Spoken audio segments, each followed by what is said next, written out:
चलेंगे और हम जो 75 प्लस टारगेट लेके चल रहे, 75 प्लस टारगेट पूरा करने में हम सफल होंगे। मोहन जी, अमूमन अनुभव ये रहता है कि जब पार्टी सत्ता में आ जाती है तो संगठन की अहमियत अहमियत ज्यादा कुछ बचती नहीं है। संगठन का काम हाजी हाजी करना रह जाता है। ये मोहन मरकाम कितना हाजी हाजी कर पाए 4 साल में, ये जानने में लोगों की बड़ी दिलचस्पी है। सही सही बताइए, अध्यक्ष के तौर पर रहे या हाजी हाजी के तौर पर रहे? देखिए, संगठन का महत्व होता है, संगठन के रास्ते से ही सत्ता तक पहुंचा जाता है।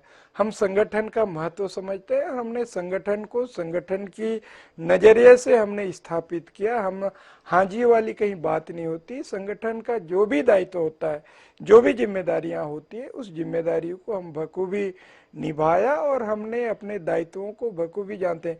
क्योंकि सरकार आती है, सरकार जाती है, मगर संगठन का दायित्व सतत चलने वाली प्रक्रिया होती है। चुनाव आएंगे, चुनाव जाएंगे, मगर संगठन जो सतत प्रक्रिया के तहत आगे बढ़ती है।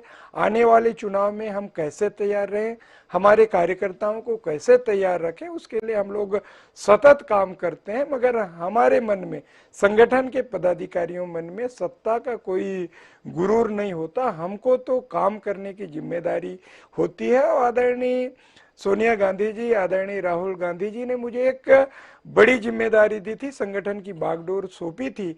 उसी समय से मेरे मन में एक भावना थी कि मुझे काम करना है। मेरे मन में एक कार्यकर्ता की भावना थी और कार्यकर्ता में काम करने का जो जुनून और जज्बा था, उसी जुनून और जज्बा के तहत आपका हमने तो ठीक है मोहन भाई, नहीं, देखिए, पर हमने कार्यकर्ता की अहमियत सत्ता में रहते हुए कुछ बन पाई?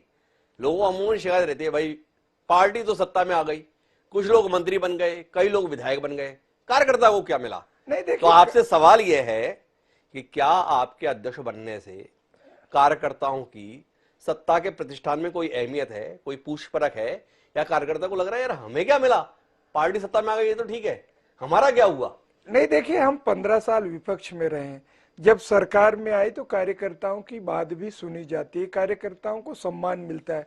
हर कार्यकर्ता ये कहता है कि हमारी सरकार है, गर्व होता है कि हमारी सरकार है छत्तीसगढ़ में, तो अपने आप को गर्व महसूस करता है। स्वाभाविक है, अगर सरकार रहती है तो कार्यकर्ताओं का सम्मान तो बढ़ता है, उनकी पूछ परख तो बढ़ती है। और हमारी सरकार आने के बाद पूछ परख कार्यकर्ताओं की अगर पूछ बढ़ी है। परख इतनी बड़ी तो आप लोगों ने तो तय किया था, मुख्यमंत्री जी भी थे, आप भी थे, कि हर मंत्री हर दिन जो है कार्यालय में बैठेगा, राज्य कार्यालय में मंत्रियों की बाकायदा ड्यूटी लगाई गई थी।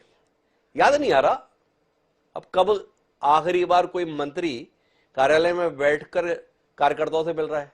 कहां छूट गए आप? नहीं, देखिए, हम लोग हमेशा से पहले भी नियम बना था और हम लोग, हमारे मंत्री माननीय जितने भी मंत्री हैं, हर सप्ताह अपनी ड्यूटी देते हैं, कार्यकर्ताओं की बात सुनते हैं। उसके बाद संगठन के चुनाव हुए, उसके बाद राष्ट्रीय अधिवेशन हुए, जरूर थोड़ा सा गैप हुआ, मगर फिर से अभी जैसे विधानसभा सत्र खत्म होगा तो हमारे मंत्री राजीव भवन में बैठेंगे और कार्यकर्ताओं की बात सुनेंगे, उनकी समस्याओं का आपको याद है निराकरण। मोहन भाई कि आखिरी बार मंत्रियों का यह नियमित बैठना कब तक रहा? कितने लंबे समय से ये ब्रेक लगा हुआ है? नहीं, लगभग 2 महीने से ज्यादा समय हो गए। 2 महीने के अंदर संगठन के चुनाव भी हुए, सदस्यता अभियान भी चला, जिसके कारण हमारे मंत्री जरूर नहीं बैठ पाए। मगर आप देखिए, जैसे अभी बजट सत्र खत्म होगा तो हमारे मंत्री फिर से राजीव भवन में बैठेंगे, कार्यकर्ताओं की बात सुनेंगे, जनता की भी बात सुनेंगे और उनकी समस्याओं का निराकरण अब मैं करेंगे। भविष्य को लेकर बात करूं उससे थोड़े अतीत की बात और कर लेता हूं। 4 साल का लगभग कार्यकाल पूरा हो रहा है, क्या ऐसा कर पाए संगठन के लिए जो मोहन मरकाम को संतोष देता है? ये जिम्मेदारी मिली थी, ये कर पाया, और क्या ऐसा है जिसके लिए आप चाहते हो अभी अध्यक्ष बना रहो? देखिए, छत्तीसगढ़ में जब मुझे प्रदेश अध्यक्ष की जिम्मेदारी दी थी, पहली बार ऐसा हुआ है।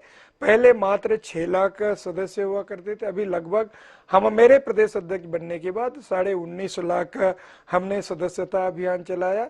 और पहली बार प्रदेश कार्यकारिणी, जिला कार्यकारिणी, ब्लॉक कार्यकारिणी हमने बनाया। पहली बार ऐसा हुआ है मेरे प्रदेश अध्यक्ष बनने के बाद, पूरा निचले स्तर तक, बूथ अध्यक्ष से लेकर प्रदेश कार्यकारिणी तक हमने बनाया। तो मुझे संतुष्टि है कि मुझे जो हाईकमान ने फ्री हैंड दिया था कार्यकारिणी बनाने में और संगठन को मजबूती प्रदान करने में, मैं उसमें सफल हुआ।